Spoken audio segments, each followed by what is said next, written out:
Hi everyone, I am Anna and welcome to today's message. Today's message is why does the government control religion so tightly? And we're looking at 1 Samuel 2, 7 and 8. The Lord sends poverty and wealth. He humbles and he exalts. He raises the poor from the dust and lifts the needy from the ash heap. He seats them with princes and has them inherit a throne of honor. This verse explains the ultimate ability for God to bring about all things. His power can control both the rich and the poor, and we are to be humble and trust in God. He uses prosperity and hardship as tools to shape us. And this verse from Samuel comes from the story when Hannah was at the tabernacle at Shiloh and praised God for his power and faithfulness in showing her miracles and fulfilling his promises to her. She made a vow that if he would give her a son, she would dedicate him to the Lord for his entire life, and she would never cut his hair, making him a Nazirite. And God answered her prayer, and she birthed Samuel. And she did follow through on her promise, fulfilling her vow in devotion and obedience. So picture this. A woman so sure of her faith that she offered her son to God. And then she sacrificed gifts at the altar to fulfill her promise in obedience. She was so certain that she would receive a son that she prayed while believing, and so it was, as promised by God in the Bible. Her prayer was granted. My friends, this is how it works. This is the faith that created the miracles that we hear about in the Bible. Every single one of them. Jesus says repeatedly to each person who received a miracle, "It was not me, it was because of your faith." You see, these miracles are what caused people to follow him and believe who he was. And God allowed them at a time when Jesus was preaching to validate the authority of the apostles, the prophets, and Jesus himself. And Moses performed them to confirm his leadership, and Jesus did them to affirm his identity as the Messiah. They advanced the kingdom of God. And these miracles, they weren't random. Without them, there would have been no following, no teaching for generations to come. No Christianity. Miracles, my friends, are the same today. With deep faith, they occur. The deeper the faith, the more you see them. The more gifts you receive, and the more you understand how it works. These miracles are meant to help us understand what we are and who we are in God's relationship with us and the universe. By being invited to believe in faith, we can see the miracles that occur for us when we choose that faith deeply. Now, I'm living proof of this. I've received miracles myself, and I'm a testimony to all that I've realized. And after I became an awakened Christian, I was given clear, precise sight and ability. And these are very special gifts that I did not have before, and they are beyond my natural ability. And every day I am grateful for them, and I am telling it to the largest platform in the world, and I am not afraid to do it. Now, I realize there's going to be people hearing me today that will say, yeah, okay, gifts, yeah, right. They will have no belief in what I'm saying. And there's going to be some that are going to be a little curious. Some will believe that they might have these gifts, but they won't admit it. And some will admit that they have them and they don't use them. I've had people say, well, I'm a good Christian. Why don't I have these gifts? Well, we're going to discuss gifts tomorrow and why that happens. But for today, I want to stay on track and talk about why religion is so controlled.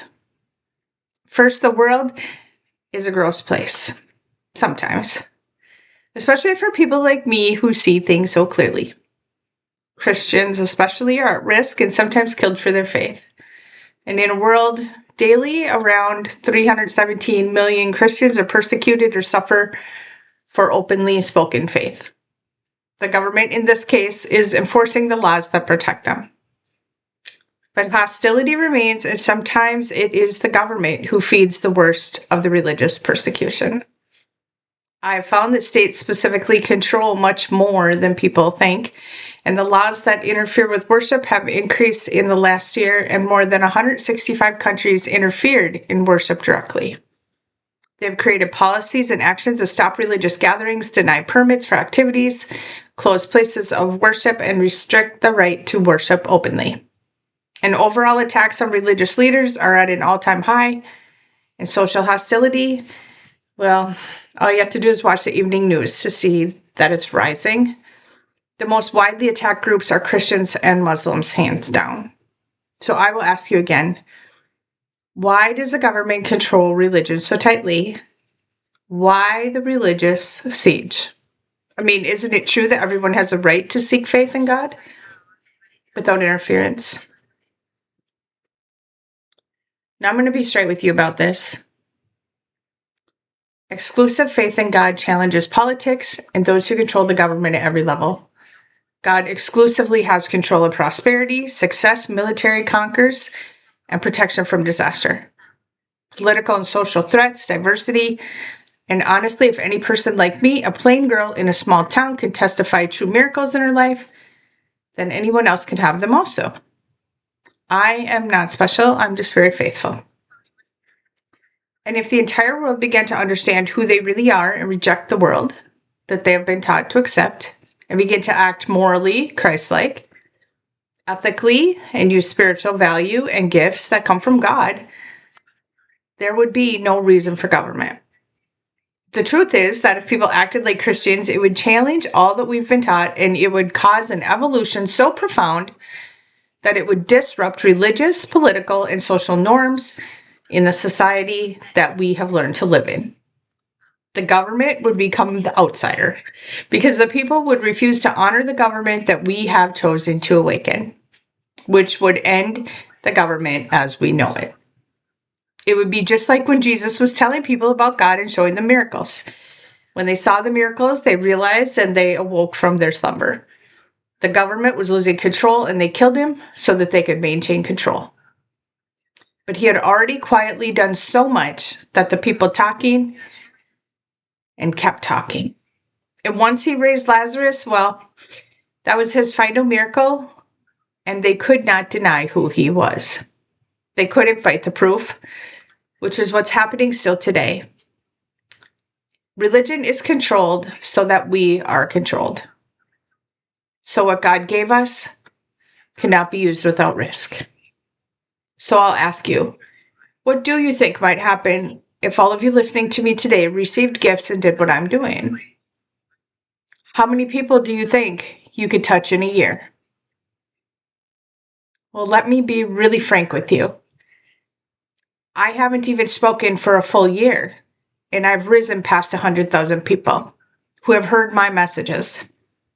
And I recorded my entire awakening from beginning to end. A lost woman turned into who you see today. I am the opposite today of what I was 10 months ago. That does not happen without divine intervention. So tell me, you think about it till tomorrow, but just spend some time thinking. What would happen if you received that miracle and told everyone about it? How fast do you think the world would change? How incredibly fast do you think love would become the most important thing that you ever did? If all you had to do was choose faith and follow the written guidelines in a pre-written Bible. And what if you received miracles just to feed that faith? What would happen if you began to tell others? Just how fast do you really think that the life around you would become all that it was meant to be? Think about it. My friends, in a world where you could be anything, choose to be love. Love is the answer. If this resonated with you, please like and share my post. And thank you for your donations to my divine mission and for helping me to keep my messages alive. I'll see you tomorrow.